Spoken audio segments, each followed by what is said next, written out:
Então, pessoal, vamos começar a moderação. Eu queria fazer a primeira pergunta aqui para o vice-presidente do CREA, Rogério Moreira. Inclusive, cumprimentar, já fui conselheiro e vice-presidente do CREA lá do Ceará, da Câmara de Engenharia Elétrica, né? Câmara especializada. Mas na época que eu fui conselheiro, a gente via muita dificuldade, né? Eu fui conselheiro há 5 anos atrás, da fiscalizar a GD, né? Usina fotovoltaica. Por quê? Você vê, é questão clara, inclusive tem gente que vende RT até pelo Mercado Livre, né? Pela página do Mercado Livre. E eu vi a dificuldade da fiscalização em identificar, né? E notificar, porque às vezes tinha um telefone, mas você não conseguia muita informação. Vocês aqui no Maranhão, vocês prepararam a equipe de fiscalização para tentar identificar essa venda de RT, que é uma coisa que a gente sabe que acontece muito no Brasil, em todo o Brasil? Na realidade, a Confea que tomou essa decisão ano passado, e aí teve uma ação judicial contra o Mercado Livre, que ganhou, e aí foi feito um acordo de cooperação técnica com a Confea. Tem um formulário que é preenchendo as denúncias. Assim que se detecta alguma coisa, é encaminhado ao Mercado Livre e ele retira do site. Na realidade, a fiscalização ela depende da Câmara especializada, que é onde estão os especialistas, né? Então, o sistema Confea-CREA, cada CREA tem uma Câmara especializada. Para a Câmara especializada de Engenharia Elétrica, tem os engenheiros eletricistas, eletrônicos, telecomunicações, computação, né? Software, biomédico, de energia e por aí vai. E aí eles se reúnem, eles deliberam, determinam, aprovam operações específicas e encaminham. No nosso caso específico, a gente deliberou uma operação chamada Operação Solares, com todas as orientações à fiscalização. E aí, como pelo artigo 46 da Lei 5.194 e pelo nosso próprio regimento, a determinação da Câmara tem força de lei, a fiscalização tem que cumprir, ela vai, cumpre, e quando tem dúvidas, tira com a gente da Câmara especializada e a gente orienta. No caso do CREA Maranhão, para fortalecer a fiscalização, foi criada uma superintendência de fiscalização separada, e nessa superintendência de fiscalização a gente tem uma gerência da sede, gerência da inspetoria e tem uma gerência de inteligência, que aí é o setor de inteligência, que usa todos os recursos, né, para fazer o monitoramento de rede social e tudo, e conseguir fazer esse acompanhamento. Então, em relação a financiamentos, né, de usina, a gente sabe que os bancos, né, principalmente os bancos públicos, têm as melhores taxas, mas a gente vê assim, muita reclamação do mercado em termos da burocracia. Eu queria saber do Banco do Nordeste, né, qual é o tempo médio de liberação de crédito, né, para uma pessoa física ou jurídica que queira fazer o financiamento do sistema solar fotovoltaico, em média, em quanto tempo o banco libera. E aí, só para completar, né, como é que é feito esse desembolso, porque também o banco parece que tem que receber a nota fiscal e, às vezes, a gente vê algumas agências do banco exigindo até que o sistema esteja todo instalado para poder liberar o total do financiamento. Pessoal, é o seguinte, nós temos aí realmente diferenciar aí a questão do FNE-SOL para a pessoa física e o FNE-SOL para as demais operações, né?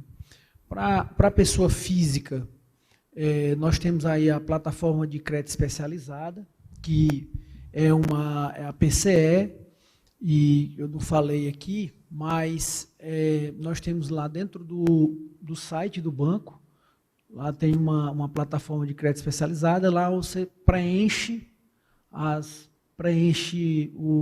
os dados do cliente,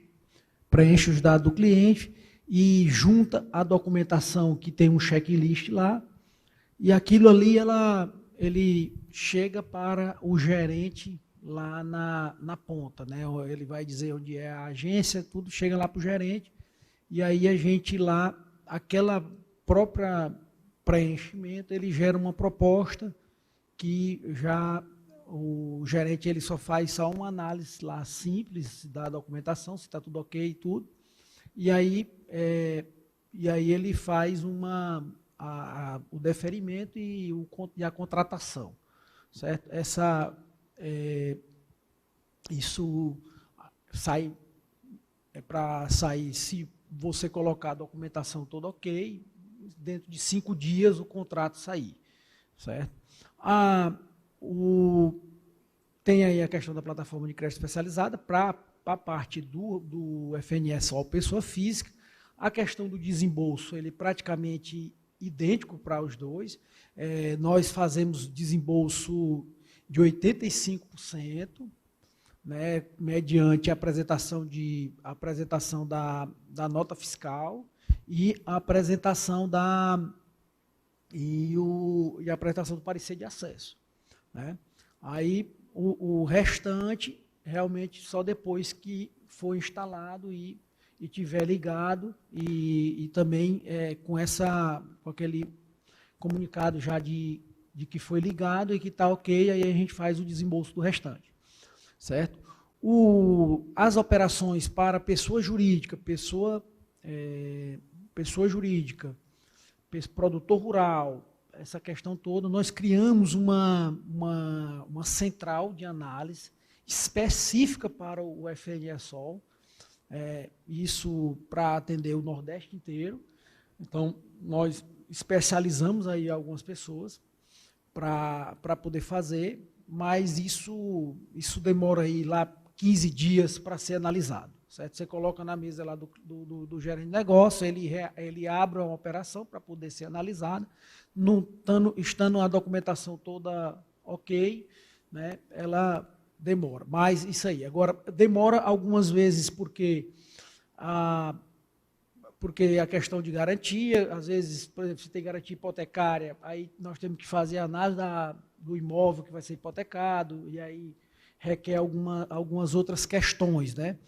Mas a questão, como nós operamos um recurso público, né, realmente nós temos exigências maiores, porque são exigências realmente da fonte de recurso, que é a fonte de recurso constitucional, que exige que nós tenhamos aí solicitemos uma série de documentos a mais, né? Mas é isso, nós temos aí lutado muito para vencer essa questão do banco, da questão de tempo, né? E como eu digo todo dia, e eu peço todo dia aos nossos gerentes, que ouçam os nossos clientes, ouçam os nossos parceiros, para que a gente receba esses feedbacks, para que a gente possa estar todo o tempo entendendo o que é que deu, onde é que deu errado, onde foi que teve um gargalo, para que a gente possa estar aprendendo com aquilo para poder fazer cada vez mais rápido o atendimento ao nosso cliente. Queria fazer uma pergunta agora à professora Cristiana, né?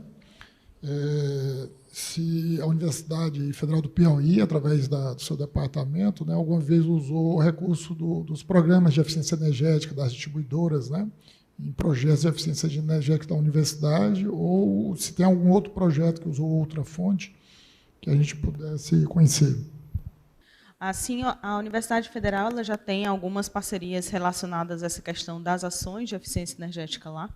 Em 2015, nós ganhamos um concurso que é organizado pelo MEC, justamente de propostas relacionadas à eficiência energética, e recebemos um recurso da faixa de R$3 milhões para poder aplicar dentro da própria instituição, com compra de materiais, para retrofit dos ar-condicionados. Então, foram ações executadas dentro da instituição. E a gente continua, desde então, sempre procurando participar dos programas de pesquisa e desenvolvimento, né, ofertado pelas distribuidoras. Já conseguimos implantar sistemas fotovoltaicos no nosso campus sede, tanto com o P&D da Eletrobras ainda na época da Eletrobras, e também com alguns recursos desembolsados pelo MEC, direcionados à compra de sistemas fotovoltaicos, Tanto que hoje, aqui no nosso campus de Teresina, nós temos pouco mais de 660 kW-pico instalados de sistema fotovoltaico para abastecer nosso campus sede, mas ainda com essa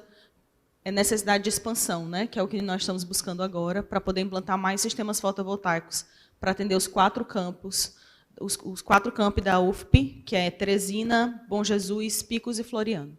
Vou fazer uma pergunta para o Paulo Moraes, que está aí remoto com a gente, colega aí da BGD. Paulo, você falou de linhas de financiamento.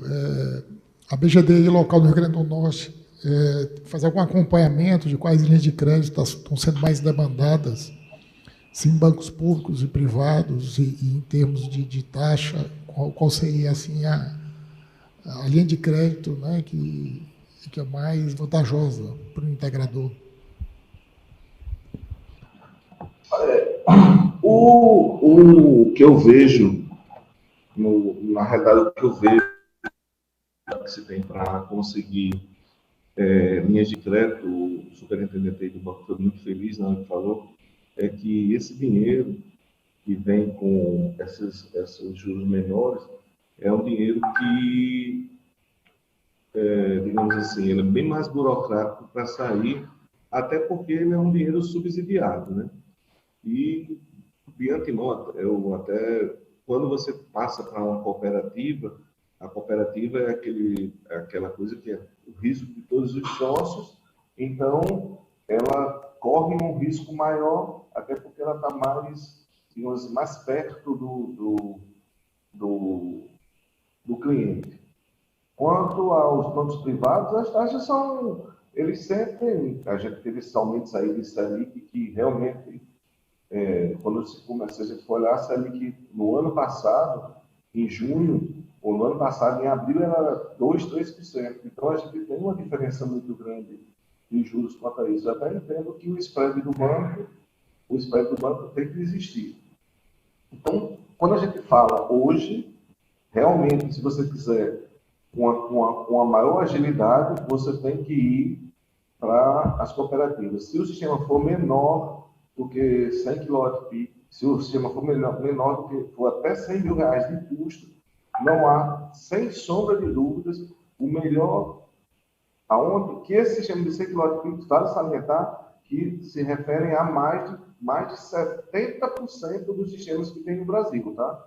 Então, esses sistemas, a melhor coisa que tem é você ir para o BNB. Agora, eu até queria usar um pouco desse tempo aí para, se eu puder fazer, eu queria ter uma autorização, se eu puder fazer uma pergunta direto para o superintendente do banco, eu gostaria de fazer. Eu posso fazer? Ok. Pessoal, alguém quer fazer mais uma pergunta para encerrar? Eu queria fazer uma pergunta para o gerente do banco, o superintendente. Boa tarde. Eu sou Joselito Félix, engenheiro eletricista,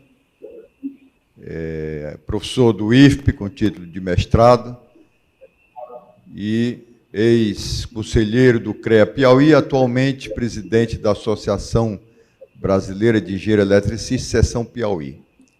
Quero parabenizar a mesa aí, na pessoa da minha colega Cristiane, ex-professora do IFE. Não pude assistir sua palestra, porque já cheguei um pouco mais tarde, em função de outras atribuições, mas aí a todos na mesa. Mas minha pergunta vai para o meu amigo. Passamos 2 anos juntos nas reuniões da Câmara Nacional, eu como coordenador da Câmara de Elétrica aqui do CREA Piauí, meu amigo que está aqui na mesa desde ontem, que nós conversamos. Então, a minha pergunta é uma questão um tanto quanto polêmica. Nós, enquanto engenheiros eletricistas, nós temos uma lei, que é a Lei 5.194, que nos fornece, digamos, as nossas habilitações como engenheiros. Mais presentemente, nós tivemos, acho que em 2018, a Lei de Criação do Conselho dos Técnicos Industriais. E eu sou professor de técnico industrial, então é uma situação um tanto quanto bem polêmica. Estou vendo ali outro colega ali, o Oswaldo, que também é professor. Então, essa questão, por exemplo, hoje que está muito em voga, tem muito sombreamento, muito essa questão de todo tipo de pessoas aparece do sistema, leigos, engenheiros de várias categorias e técnicos fazendo projetos de geração distribuída. Basicamente, projetos na área de fotovoltaica.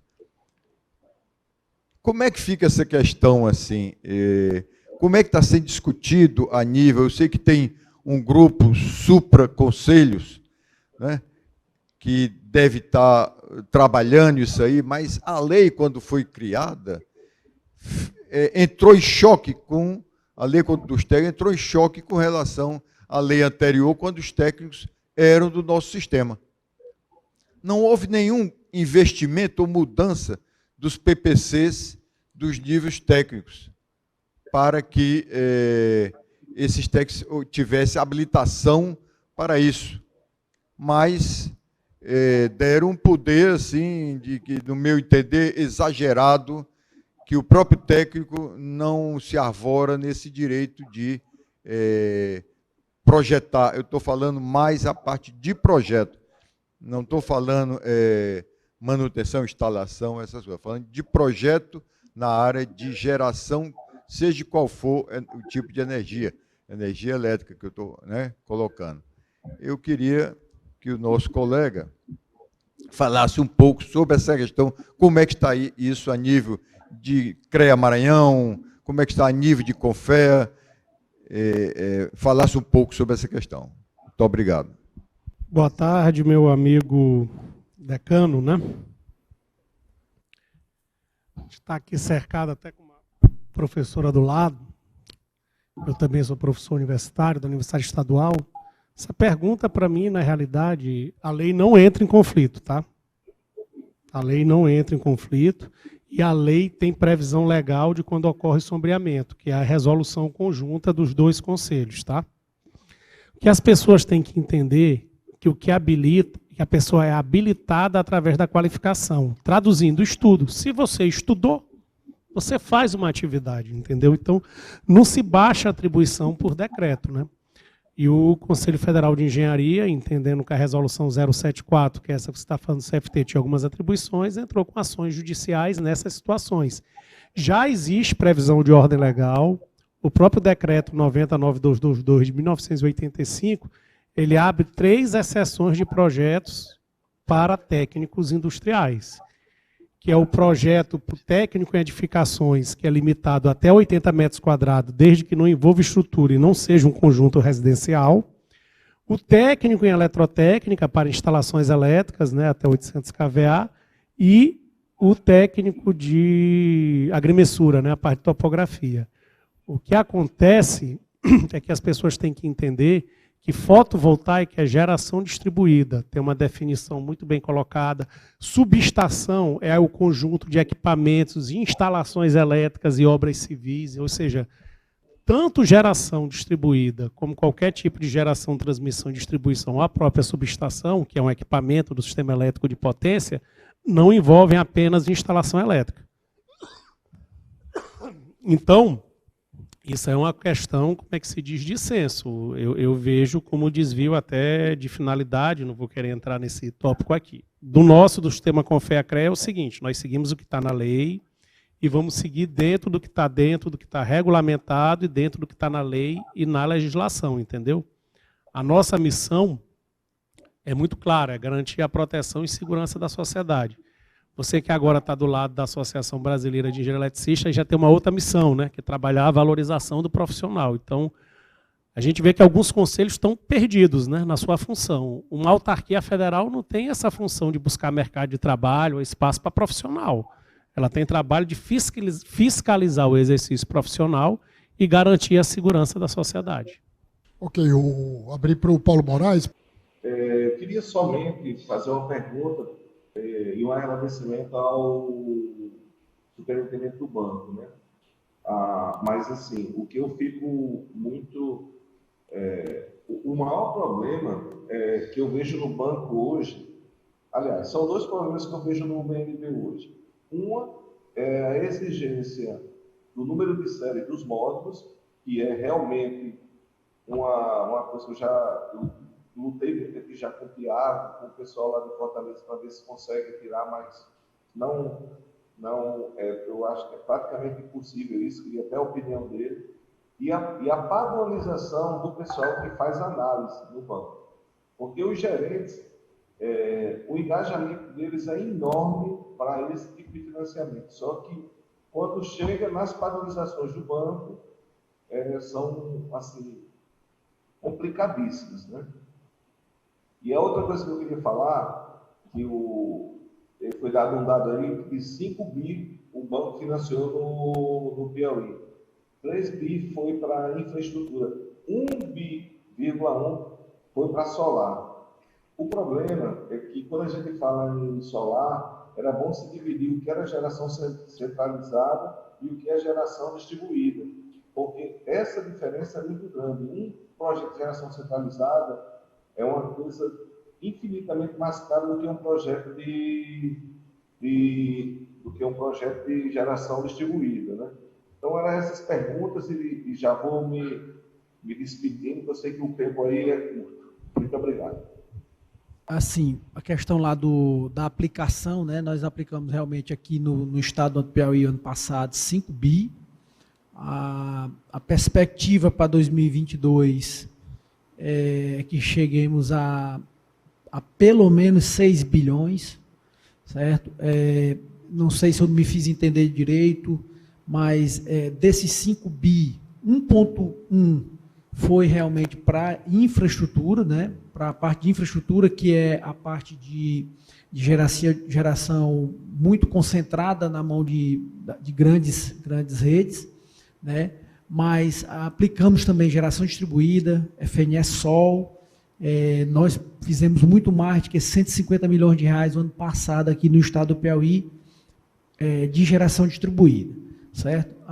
Esses grandes números aí tem também muito apoio ao Cerrado do estado do Piauí, às micro e pequenas empresas. Nós temos o Crediamigo, que nós aplicamos 1,5 bi, com 426 mil operações. Então, a gente faz um trabalho de pulverizar o crédito também, certo? Mas a gente precisa também financiar a infraestrutura do país e para poder dotar o país de infraestrutura energética também, né? Então, realmente temos essa disponibilidade e assim, a cada vez mais esse recurso para a infraestrutura ele está sendo tentando pulverizar mais. Esse ano nós não podemos fazer mais operações de crédito acima de 300 milhões de reais para poder atender o máximo possível de mais empresas, né? E tem também uma limitação para a infraestrutura, justamente para que a gente pulverize o crédito.